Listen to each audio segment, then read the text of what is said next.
السلام علیکم ناظرین، گزشتہ لیکچر میں ہم نے خودی کے تعارف کے بارے میں بحث کی تھی کہ خودی کیا ہوتی ہے اور خودی کا ماخذ کیا ہے۔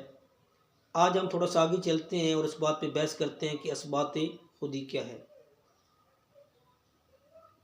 اقبال نے اسرار خودی سے لے کر آخری جو اقبال کی تصنیف ہے ارمغان اعجاز، اس تصنیف تک جتنا بھی خودی کے بارے میں لکھا ہے اس کو ہم 5 عنوانات کے تحت ہم اس کو تقسیم کر سکتے ہیں۔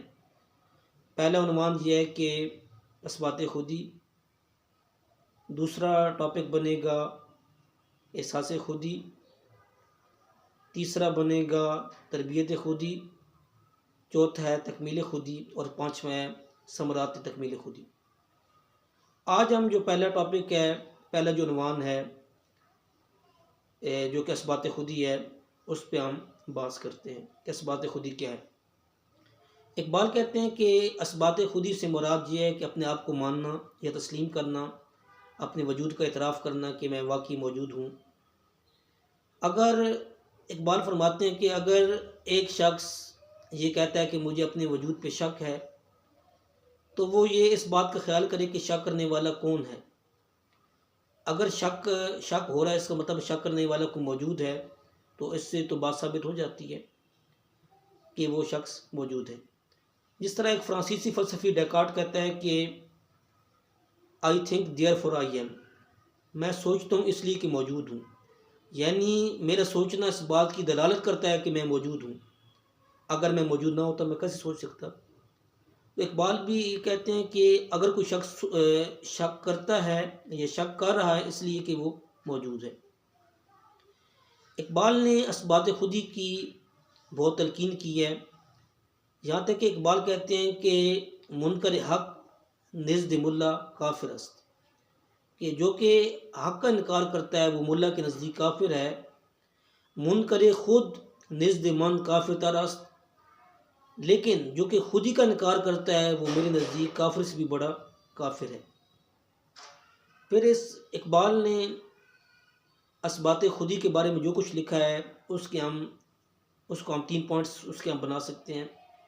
پہلا پوائنٹ یہ ہے کہ خودی ایک پراسرار حقیقت ہے اور سمجھ سے بالاتر ہے۔ دوسرا پوائنٹ یہ ہے کہ خودی یا انا ایک مخلوق ہے۔ تیسرا پوائنٹ یہ ہے کہ خودی اگرچہ انا یا مخلوق ہے لیکن عمل کی وجہ سے یہ لازوال یا غیر فانی ہو سکتی ہے۔ اب پروفیسر یوسف سلیم چشتی اپنی کتاب شرح اسرار خودی میں لکھتے ہیں کہ اقبال نے جو پوائنٹس اخذ کیے ہیں یہ بھی قرآن پاک سے اخذ کیے ہیں۔ اب اس کی کیا دلیل ہے؟ وہ کہتے ہیں کہ اللہ پاک قرآن پاک میں ارشاد فرماتا ہے کہ سبح اسم ربک الاعلی الذی خلق فسوی، پاکی بیان کر اپنے رب کی جو کہ بہت بلند ہے۔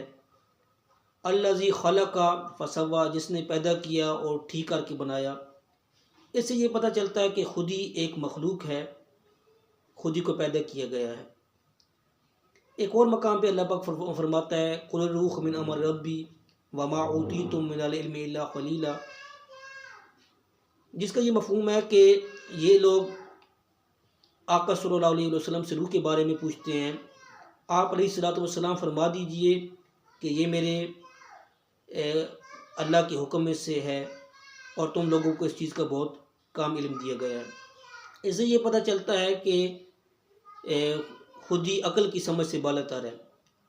اور ایک اور مقام پہ اللہ پاک فرماتا ہے کہ الا الذین آمنوا وعملوا الصالحات فلہم اجر غیر ممنون، جس کا یہ مفہوم ہے کہ وہ لوگ جو ایمان لائے اور انہوں نے اعمال صالحہ کیے تو ان کے لیے بے انتہا اجر ہے، ان کا جو اجر ہے وہ غیر فانی ہے۔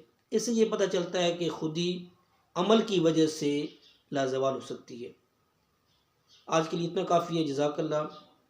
اگلے لیکچر میں ہم احساس خودی پہ بات کریں گے کہ احساس خودی کیا ہے۔ اجازت دیجیے، السلام علیکم۔